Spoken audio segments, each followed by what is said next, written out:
don't know. Sorry, this is not that kind of interview. Hi, I'm Shraddha Balasubramaniam. I'm an interior designer and I work for an architecture firm in New York City, and I'm part of the Navatman Music Collective.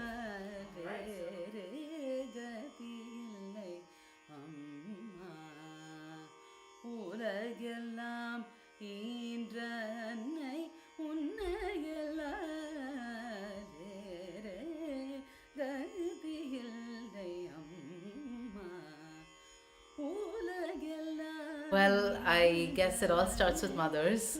I used to be one of those kids who were really into Carnatic music, and I used to have an affinity for identifying ragas. And my mom picked up on that and, of course, brought me back to India and started music and dance lessons at the age of 5. Actually, dance started at 2.5, but then that was just me messing around. But yeah, it was a lot of auto rides back and forth with Taishadam on the way. So yeah. I started off music with Guru S. Rajeshwari, who's a prominent Carnatic vocalist, and she incidentally sings for dancers too. Back in the day, she sang. I learned from her for a few years, and then she had to relocate, so I moved on to her disciple, Ms. Satyabama, who was an integral part of my musical vocal training for many years. Parallelly, I was learning from, I started off dance with Srimati Shobha Natarajan, and then moved on to Guru Srimati Radha at the age of 5. So yeah, we've been together for a very long time. And in terms of music, again, I had a little bit of a break for many years in between, but I restarted my musical training under the guidance of Ms. Vijayalakshmi Subramaniam in Chennai, and then moved here to New York and then got involved with the Navatman Music Collective.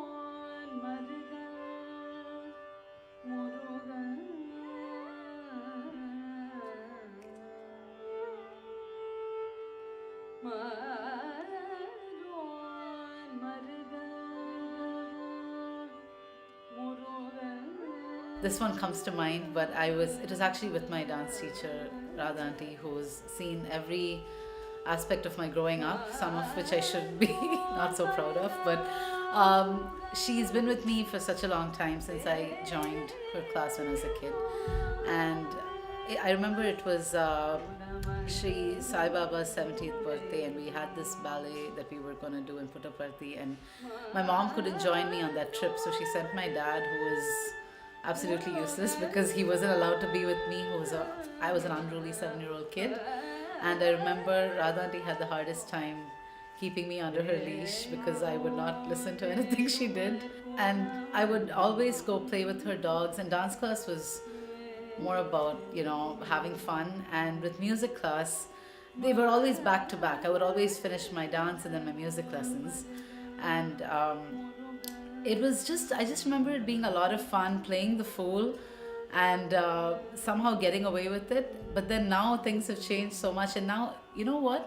It's the same thing with the Navatman Music Collective. Nothing has really changed about my musical lessons. It's always been about having fun and kind of making it work at the end of the day. I guess that's been my eternal aesthetic.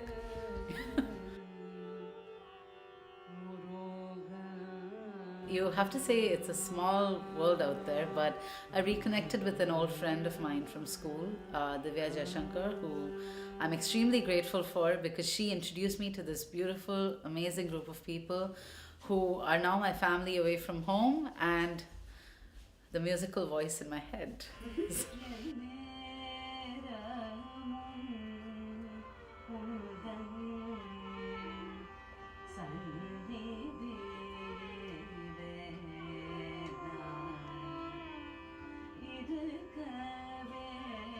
Oh gosh, do I need to pick one? It's been an insane ride.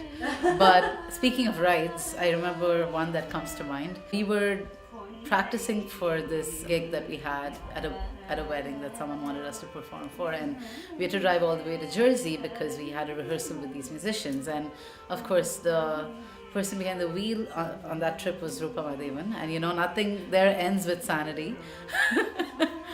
And we had to travel back from Jersey to Manhattan, but we somehow decided to discover the other boroughs. Like, we got into Manhattan, but somehow ended up in Brooklyn and got to Queens, and then she drove us back because we got lost. So I was just, it's it's always so crazy with the group, and we've always made such a great time of any funny situation together, and that's been us, yeah. Favorite raga? Right now it's Kapi. Favorite song for Bharatanatyam that you'd like to sing? Chaliye. What's one piece of advice you want to give to audiences? Try not to mislead us with your talam. Yeah, that might be one, yeah. The last thing you do before going on stage? Try not to pee. Oops. Wow. Sorry. How many halls have you had before any given stage? Oh my gosh. Who was behind these questions? Well, one thing to answer your previous question, I don't ever go on stage without my cell phone because it's my security blanket that puts the tambura on. But yes, I've had up to 8 pieces of halls on stage, and once it fell out while I was performing. Incidentally, it was Govinda Ashtakam, so I was in deep concentration and it just like popped out. So that was fun. I sing now because it just sort of completes me. It brings a part of something that's home, which I associate with. And it's created such a great space for me in New York. I think, I always tell people that a part of me changed after meeting this group. I felt like something was missing. I was in New York for 2 years before I, was introduced to the collective, and it just sort of completed my life in New York. And I think they're really my family, and I think I depend on them more than I let myself believe that I do. So yes, it's more than music for us. It's music connects us. It makes us. It just brings more to enriches our life.